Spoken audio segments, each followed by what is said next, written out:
Hello friends, कैसे हैं। I hope आप सभी बहुत अच्छे होंगे। हम वापस आ गए हैं अपने क्लास सरिता अमित ऑनलाइन क्लासेस पे और आप सभी का बहुत बहुत स्वागत है। आज हम लोग बीपीएससी का पीवाईक्यू कर रहे हैं। इससे पहले हम लोग 7 क्लास कर चुके हैं, यानी बीपीएससी पीवाईक्यू का 7 क्लास ऑलरेडी हो चुका है। आज जो है बीपीएससी पीवाईक्यू का 8 नंबर क्लास है।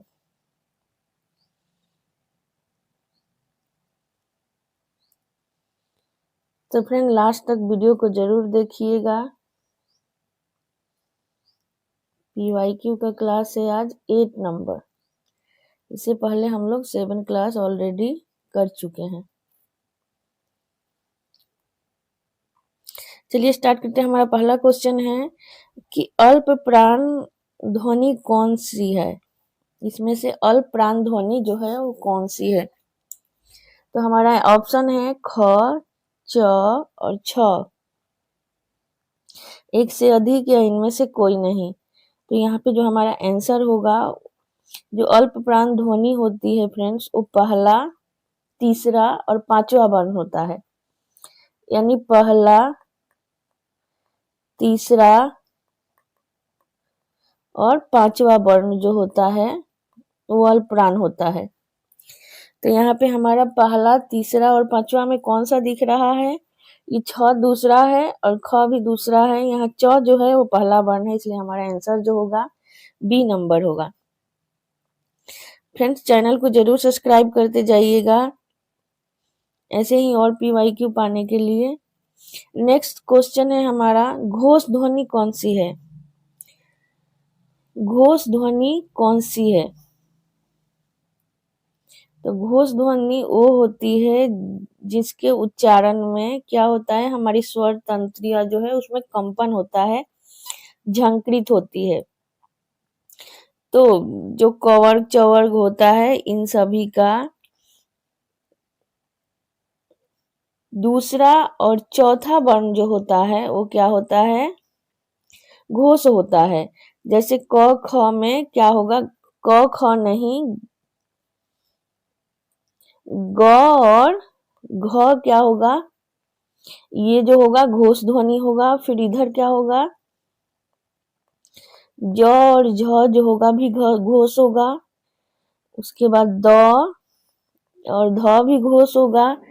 इधर उसके बाद क्या होगा, वो ड, ड और ढ जो होता है ये भी घोष होता है।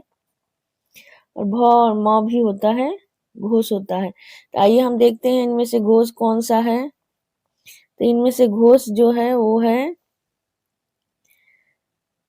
ये ज भी घोष है,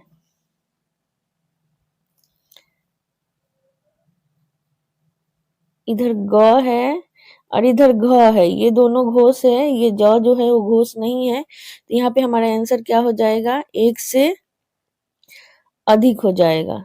ऑप्शन नंबर डी इसका आंसर हो जाएगा। नेक्स्ट क्वेश्चन है हमारा, स्पर्शी व्यंजन है। स्पर्शी व्यंजन कौन है। तो स्पर्शी व्यंजन जो होता है फ्रेंड्स, वो टोटल 25 होते हैं। स्पर्शी व्यंजन की संख्या टोटल 25 होती है। इसमें क्या आता है, कवर्ग, चवर्ग, टवर्ग, तवर्ग और पवर्ग। इस तरह से इसमें हम लोग क्या देख लिए कि स्पर्शी व्यंजन जो है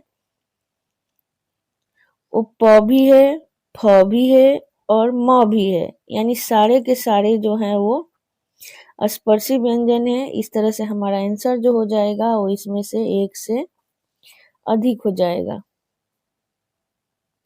नेक्स्ट क्वेश्चन है, अग्नि शब्द का विलोम है। अग्नि शब्द का विलोम क्या है। तो अग्नि का विलोम जो होता है वो होता है अग्रे, अग्ने। तो ऑप्शन नंबर बी इसका आंसर होगा। इसमें तो कुछ बताने की जरूरत नहीं है। प्रकंपी व्यंजन है। प्रकंपी व्यंजन कौन सा है।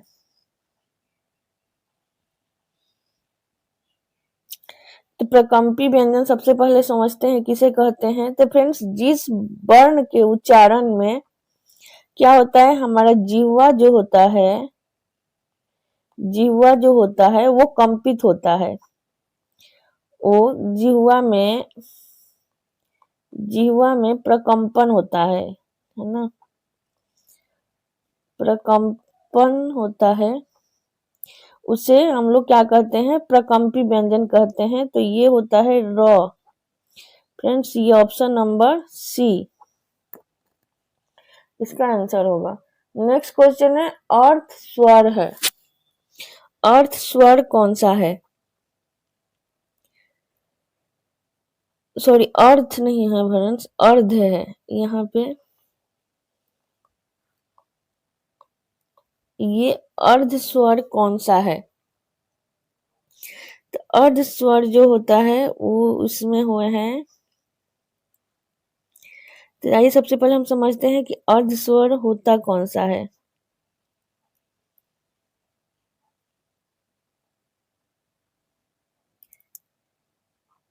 अर्ध स्वर की कैटेगरी में कौन सा आता है? यरलवा का जो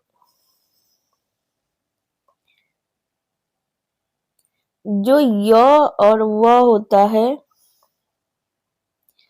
य और व जो है ये अर्ध स्वर है, इसलिए यहाँ पे हमारा आंसर जो हो जाएगा उपयुक्त में से एक से अधिक हो जाएगा। फ्रेंड्स, ऑप्शन नंबर डी हो जाएगा इसका आंसर।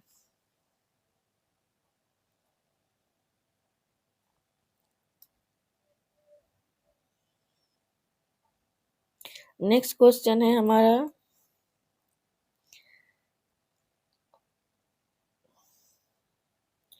नेक्स्ट क्वेश्चन है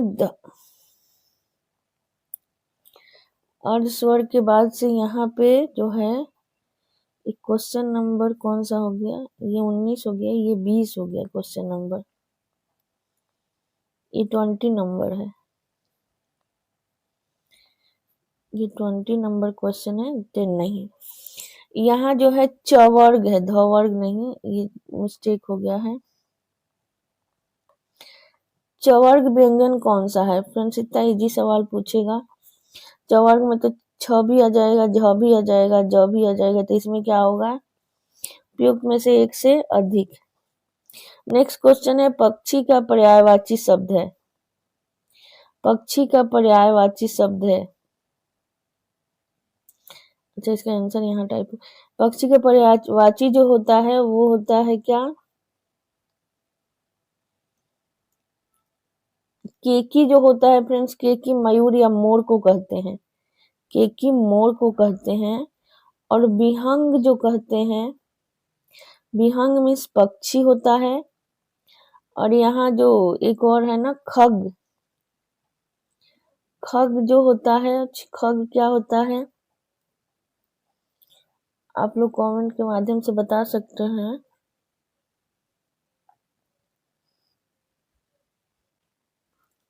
यहाँ खग, ये पिक दे रखा है एक, तो पिक मतलब क्या हो जाता है, कोयल हो जाता है। तो यहाँ जो विहंग और खग यानी ख और ग जो है वो पक्षी का पर्यायवाची शब्द है। तो यहाँ पे हमारा आंसर जो हो जाएगा ख और ग, वो कौन से ऑप्शन में है, सॉरी ग, ख और ग, ये ऑप्शन नंबर बी में है। तो हमारा आंसर जो हो जाएगा वो बी हो जाएगा। नेक्स्ट क्वेश्चन है,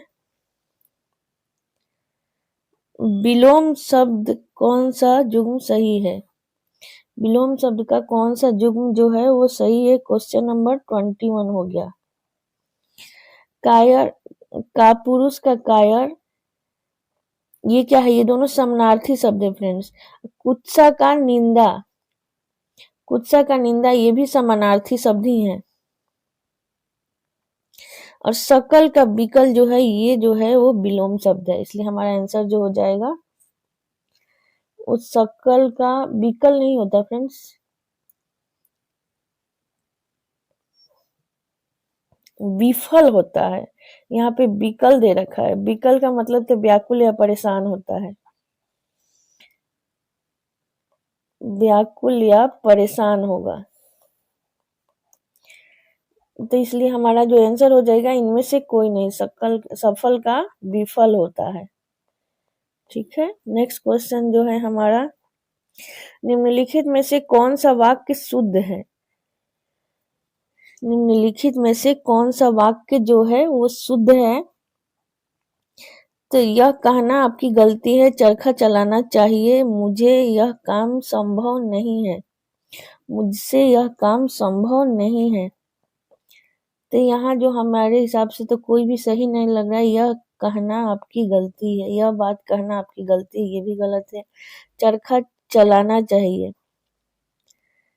हमें चरखा चलाना चाहिए, मुझसे यह बात काम संभव नहीं है, मुझसे यह काम संभव नहीं होगा। नहीं है या होगा कुछ लिखना चाहिए इसको, इसलिए हमारा आंसर जो है ऑप्शन नंबर ई होगा इसका। नेक्स्ट क्वेश्चन, रचना के आधार पर कौन सा विकल्प वाक्य का भेद नहीं है? तो रचना के आधार पर वाक्य के जो भेद होता है वो कौन कौन से होते हैं? पहला तो होता है सरल वाक्य, ये सही है। दूसरा क्या होता है? संयुक्त वाक्य, वो भी दे रखा है। और तीसरा जो होता है वो क्या होता है? मिश्र वाक्य होता है। ये आपके ऑप्शन में नहीं है, इसलिए हमारा आंसर जो हो जाएगा एक से अधिक हो जाएगा। नहीं, यहाँ पे क्वेश्चन क्या पूछा है फ्रेंड्स, सॉरी यहाँ क्वेश्चन जो पूछा है नहीं है पूछा है ना फ्रेंड्स, तो यहाँ पे हमारा आंसर ए नंबर हो जाएगा, ये नहीं होगा। ऑप्शन नंबर ए आंसर होगा। उपवाक्य जो है, उपवाक्य वाक्य के भेद नहीं होता है। नेक्स्ट शब्द है, जिन शब्दों से न्यूनता, लघुता, हीनता या तुच्छता का बोध हो उसे कहते हैं। जिन शब्दों से न्यूनता, लघुता, हीनता या तुच्छता का बोध हो उसे क्या कहते हैं? तो उससे जो कहते हैं हम उनार्थक शब्द कहते हैं। ऑप्शन नंबर, यही तो परिभाषा है, इसमें कुछ समझाने वाला है नहीं। जिसे बुलाया न गया हो, वाक्य के लिए एक शब्द कौन सा होगा? जिसे बुलाया न गया हो, वाक्य के लिए एक शब्द होता है अनाहुत, यानी जिसे बुलाया न गया हो। जैसे पूजा होता है तो उसमें भगवान की क्या होती है? आहूत होता है, आहूत करते हैं ना, आगमन करवाते हैं, तो उसका आहूत का अपोजिट क्या हो जाएगा? अनाहुत, यानी जिसे नहीं बुलाया गया हो। क्या है? अदेय का न देने वाला होगा। अनासक्त मतलब इसका होगा निर्लिप्त कहते हैं शायद। नेक्स्ट क्वेश्चन है, संज्ञा की माप तौल का बोध कराने वाले विशेषण कौन सा है? तो संज्ञा के माप तौल का बोध कराने वाला विशेषण जो होता है वो तो सबको पता है, परिणामवाचक विशेषण। हम इसका वीडियो क्लास करवा चुके हैं, यदि आप नहीं देखे होंगे तो जा करके देख लीजिएगा फ्रेंड्स। ये होता है ऑप्शन नंबर बी, परिणामवाचक विशेषण की क्लास हो रखी है, आप नहीं देखे होंगे अभी तक तो जाके देख लीजिएगा, क्योंकि पूरे डिटेल्स में विशेषण करवाए हैं। उसको करने के बाद आपका एक भी क्वेश्चन छूटेगा नहीं। फ्रेंड्स, आप लोग चैनल को जरूर सब्सक्राइब करिएगा, और जो भी बच्चे के बीपीएससी 4.0 की तैयारी कर रहे हैं उनको हमारे वीडियो का लिंक जरूर शेयर करिएगा, ताकि वो भी इसका फायदा उठा सके फ्रेंड्स। क्योंकि आपको बिना लैंग्वेज क्वालिफाई किए आप किसी भी सब्जेक्ट से तैयारी कर रहे हैं वो पेपर चेक नहीं होता है, ये तो सबको पता होगा आप लोगों को नियम। रचना के आधार पर जल शब्द कौन सी कोटि का है? रचना के आधार पर जल शब्द जो है वो कौन सी कोटि का है? तो फ्रेंड्स, हम ये शब्द भी पढ़ा चुके हैं, यदि आप नहीं देखे होंगे तो क्लास जाके देखिएगा। ये जल, जल जो होता है इसमें ज और ल को अलग अलग हम लोग कर देंगे। ज का भी कोई अर्थ नहीं है और ल का भी कोई अर्थ नहीं होगा। तो जब खंड या टुकड़ा करने पर उसका कोई अर्थ नहीं निकलता है तो वो कौन सी कैटेगरी में आता है? वो रूढ़ शब्द होता है। निम्नलिखित में से कौन सा मात्रिक छंद है? कौन सा मात्रिक छंद है? मात्रिक छंद फ्रेंड्स कौन सा होता है?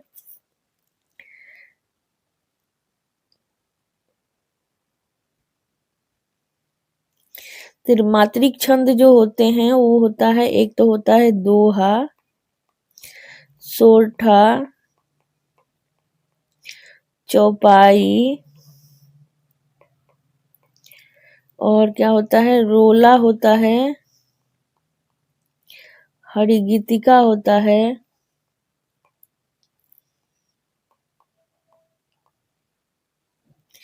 हरिगीतिका होता है। ये सब क्या होता है, मात्रिक छंद है। तो इसमें हमारा जो आंसर देख के समझ में आया कि जो मात्रिक छंद की कैटेगरी में आता है, दोहा भी आता है और सोरठा भी आता है। इसलिए हमारा आंसर जो हो जाएगा वो कौन सा होगा, ऑप्शन नंबर डी, एक से अधिक। नेक्स्ट क्वेश्चन है, उदित उदयगिरि मंच पर रघुबर बाल पतंग, बिकसे संत सरोज सब, हरलोचन श्रृंग। तो इसका उपयुक्त में कौन सा अलंकार है, उपयुक्त में कौन सा अलंकार है। तो यहाँ पे उदित उदयगिरि मंच पर रघुबर बाल पतंग, तो यहाँ क्या है, यहाँ जो उपमेय है रघुबर बाल पतंग कर दिया, इसलिए यहाँ उपमेय में उपमान का समावेश हो गया, यानी इन दोनों में कोई अंतर नहीं रह गया। तो इसलिए यहाँ पे क्या होगा, रूपक अलंकार होगा। अलंकार की क्लास अभी नहीं करवाए हैं, हम करवाएंगे, तो आप लोग जरूर देख लीजिएगा। ऐसे कहीं से आप देखना चाहते हो तो देख लीजिएगा, ये देखे होंगे तो फिर समझ में आपको आ गया होगा। तो ये था हमारा लैंग्वेज का टोटल सॉल्यूशन, जो कि जिसको क्वालिफाई किए बिना आप एग्जाम को क्वालिफाई नहीं कर सकते, आपका पेपर ही चेक नहीं होगा। अब यहाँ से है हमारा 9th-10th में आया हुआ क्वेश्चन पेपर, जो कि आया है कब, 8/12/2023 को। ये 8/12/2023 को आया हुआ है। तो यदि आप नहीं देखे होंगे तो मैं आज अब उसका सॉल्यूशन करवाएंगे। चलिए, ये जो है 8/12/2023 को आया हुआ है। 2023 को कौन सा, 9th-10th हिंदी का पेपर है ये, ठीक है। अब हम लोग उसका सॉल्यूशन करेंगे। वैसे इसमें से भी आपके लैंग्वेज में आएगा, किसी भी सब्जेक्ट से तैयारी कर रहे हैं तो आप देख सकते हैं, क्योंकि उसके बाद बहुत टॉप पूछा था। चलिए, अब हमारा क्वेश्चन है, हिंदी साहित्य के प्रारंभिक इतिहासकार मिश्र बंधु द्वारा लिखित 4 खंडों की रचना का क्या नाम है। हिंदी साहित्य के प्रारंभिक इतिहासकार मिश्र बंधु द्वारा लिखित 4 खंडों की रचना का नाम क्या है। तो इनकी 4 खंडों की रचना जो थी वो कौन सी थी, मिश्र बंधु विनोद थी। हिंदी साहित्य के इतिहास का क्लास हम करवा चुके हैं, यदि आप नहीं देखे होंगे तो जा करके देख सकते हैं। आदिकालीन पृथ्वीराज रासो की रचना है। आदिकालीन पृथ्वीराज रासो की रचनाकार कौन है, रचना लिखा गया है फ्रेंड्स। रचनाकार जो है इसके हैं, पृथ्वीराज रासो की रचनाकार जो है चंद्र बरदाई। ये क्या है, पृथ्वीराज रासो एक महाकाव्य है, एक महाकाव्य है।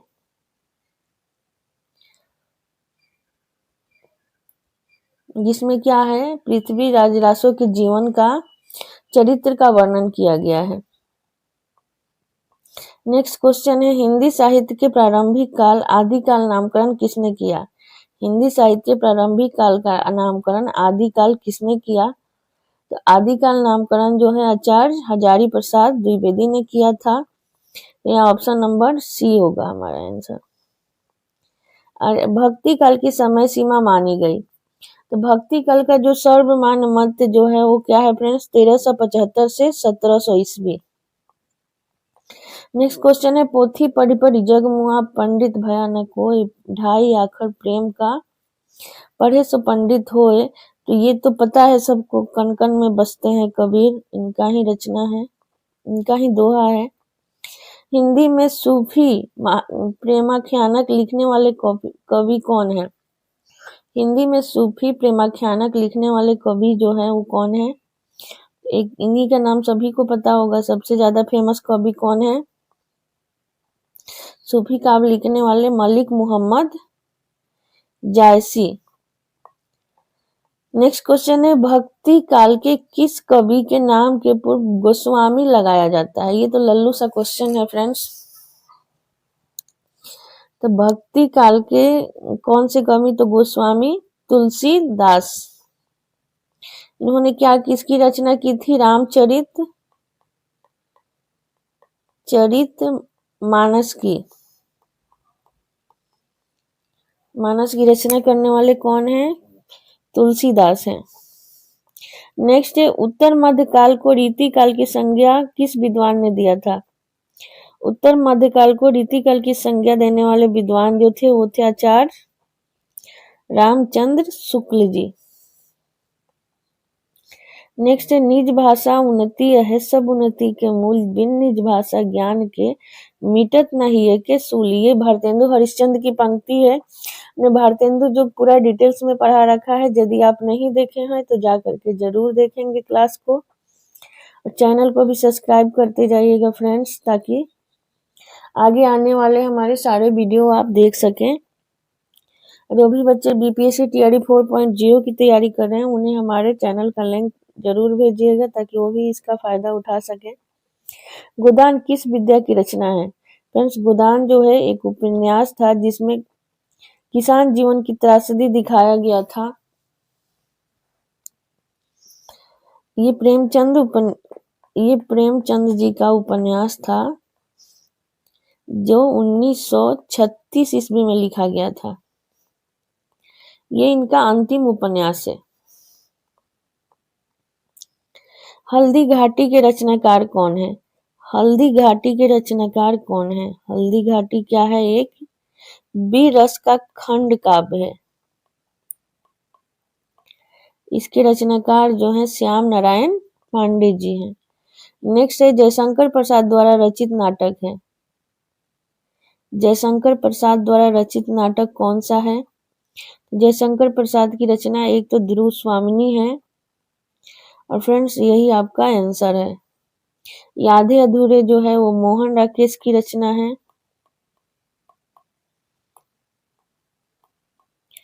आधे अधूरे जो है वो मोहन राकेश की रचना है। नेक्स्ट देखते हैं, हिंदी साहित्य के किस काल को हिंदी साहित्य का क्या स्वर्ण युग कहा जाता है? यहाँ क्वेश्चन में ये होना चाहिए, ये आधा स्वर्ण युग होगा। स्वर्ण युग किसे कहा गया है? तो हमारा आंसर जो होगा वो होगा, हिंदी साहित्य के इतिहास में स्वर्ण युग कहा गया है वो भक्ति काल को कहा गया है। फ्रेंड्स, भक्ति काल की शुरुआत कब से मानी गई है? 1375 ईस्वी से 1900 ईस्वी तक। नेक्स्ट क्वेश्चन है हमारा, रामचरितमानस में कितने कांड हैं? तो रामचरितमानस में टोटल कांडों की संख्या जो है वो 7 है। कौन कौन सा कांड है? बाल कांड,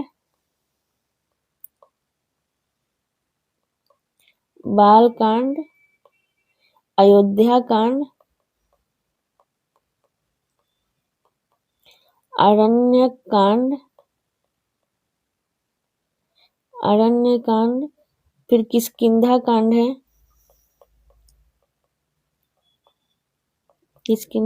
है, तो बाद लंका कांड है। अच्छा, इससे पहले सुंदर कांड भी होगा ना, एक सुंदर कांड है, और फिर उसके बाद 7वां जो है वो उत्तर कांड है। इस तरह से रामचरितमानस में टोटल 8 कांड है। नेक्स्ट क्वेश्चन है हमारा, सुमित्रानंदन पंत आधुनिक काल के किस धारा के कवि हैं? तो सुमित्रानंदन पंत जो हैं आधुनिक धारा के छायावाद कवि हैं। इन्हें 4 स्तंभों में शामिल किया गया है। 4 स्तंभ कौन कौन से थे? जयशंकर प्रसाद, महादेवी वर्मा, सूर्यकांत त्रिपाठी निराला और सुमित्रा नंदन पंत। ये छायावाद के 4 स्तंभ हैं, जिसे ब्रह्मा, विष्णु, महेश और शक्ति या दुर्गा के नाम से जाना जाता है। सॉरी, इन्हें नहीं कहा जाता शक्ति या दुर्गा, दुर्गा कहा जाता है महादेवी वर्मा जी को। अब यहाँ से फ्रेंड्स हमारा गद्य का स्टार्ट है, जिसका एक गद्यांश दिया हुआ है, इसे पढ़ करके हमें आंसर देना है। तो ये हम लोग नेक्स्ट क्लास में करेंगे। इस वीडियो में बस इतना ही, और नेक्स्ट क्लास देखने के लिए आप चैनल को जरूर सब्सक्राइब करें। वीडियो पसंद आया हो तो इसे लाइक करें, शेयर करें और चैनल को सब्सक्राइब करें। Thank you friends.